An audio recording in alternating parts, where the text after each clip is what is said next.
ഒരു ഫ്യൂസ് കാരണം കിട്ടുന്ന പണിയെ നിങ്ങൾക്ക് കാണിച്ചു തരട്ടെ. ഇത് നോക്കിയേ, വണ്ടിയുടെ അകത്തോട്ടൊന്ന് നോക്കിയേ. ഇതിപ്പോൾ പകുതിയോളം എല്ലാം റീസെറ്റ് ചെയ്ത് കഴിഞ്ഞു.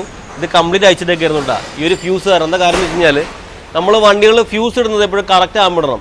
ഇപ്പോൾ 5 ആമ്പർ ഇടുന്ന സ്ഥലത്ത് നമ്മൾ 30 ആമ്പറിന് ഫ്യൂസ് ഇട്ട് കഴിഞ്ഞാൽ സംഭവിക്കുന്നത് അറിയോ? ഈ ഫ്യൂസ് കട്ടായി പോകില്ല. ഫ്യൂസ് കട്ടായില്ലെന്നുണ്ടെങ്കിൽ ആ വയറിങ്ങിട്ട് ഫുള്ളും കത്തിപ്പോവും.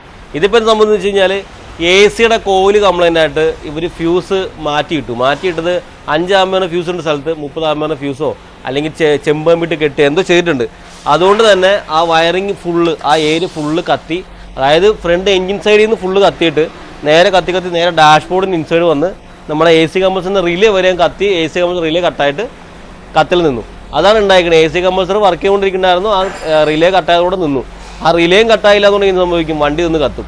അപ്പോൾ ഒരു ഫ്യൂസ് ഇടുമ്പോൾ സൂക്ഷിച്ച് കണ്ടിട്ടില്ല എന്നുണ്ടെങ്കിൽ നല്ല പണി കിട്ടും. ചില ആൾക്കാരെ കണ്ടിട്ടുണ്ട് നമ്മുടെ ഫ്യൂസിന് പകരം നേരെ എന്ത് ചെയ്യും, ചെമ്പ് കമ്പി കട്ട് ചെയ്തും കിട്ടും. പിന്നെ ഈ കാര്യം മറന്നു. നമ്മൾ തൽക്കാലത്ത് ഈ ബ്രേക്ക് ഡൗണൊക്കെ പോയിട്ട് വരുമ്പോഴാണ് ഇതൊക്കെ ചെയ്യാറ്. ഇങ്ങനെ ഫ്യൂസ് ഇട്ടാകുമ്പോൾ കമ്പി ഇട്ടിട്ട് അങ്ങനെ വണ്ടി ഇട്ട് എടുത്തുകൊണ്ട് വരും. പക്ഷേ ഈ സാധനം പിന്നീട് മറന്നു പോയി കഴിഞ്ഞാൽ സംഭവിക്കുന്നത് വെച്ച് കഴിഞ്ഞാൽ ഇതേപോലെ ഫ്യൂസ് കട്ടാവാണ്ട് വണ്ടി ഫുള്ള് നിന്ന് കത്തുന്ന അവസരമൊക്കെ വരും കേട്ടോ. ഇതിപ്പോൾ വയറിങ് കത്തി റിലേ കട്ടായി അതോടുകൂടെ അവിടെ നിന്നു.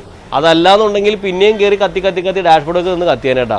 അപ്പോൾ അങ്ങനെയുള്ള കാര്യങ്ങൾ ശ്രദ്ധിക്കുക. അതായത് ഫ്യൂസ് ഇടുന്ന സമയങ്ങളിൽ കറക്റ്റായിട്ടുള്ള ഫ്യൂസ്, കറക്റ്റ് ആമ്പ് നോക്കി തന്നെ ഫ്യൂസ് ഇടുക. നമ്മൾ ഇപ്പോൾ 5 ആമ്പേനടുത്ത് 2.5 ആമ്പ് ആക്കി ഇട്ട് കഴിഞ്ഞാൽ വലിയ കുഴപ്പമില്ല. പക്ഷേ അതിനുപോലെ ചെമ്പമ്മയൊക്കെ ചുറ്റിട്ട് കഴിഞ്ഞാൽ പണി പാലുമുളത്തേക്ക് ഇടൂടാ. അപ്പോൾ ഫ്യൂസ് ഇടുമ്പോൾ ശ്രദ്ധിക്കുക. അല്ലാതുകൊണ്ട് നിങ്ങളുടെ വണ്ടി ഫുള്ളിന്ന് കത്തിപ്പോളാൻ ഭയങ്കര കൂടുതലാണ് കേട്ടോ.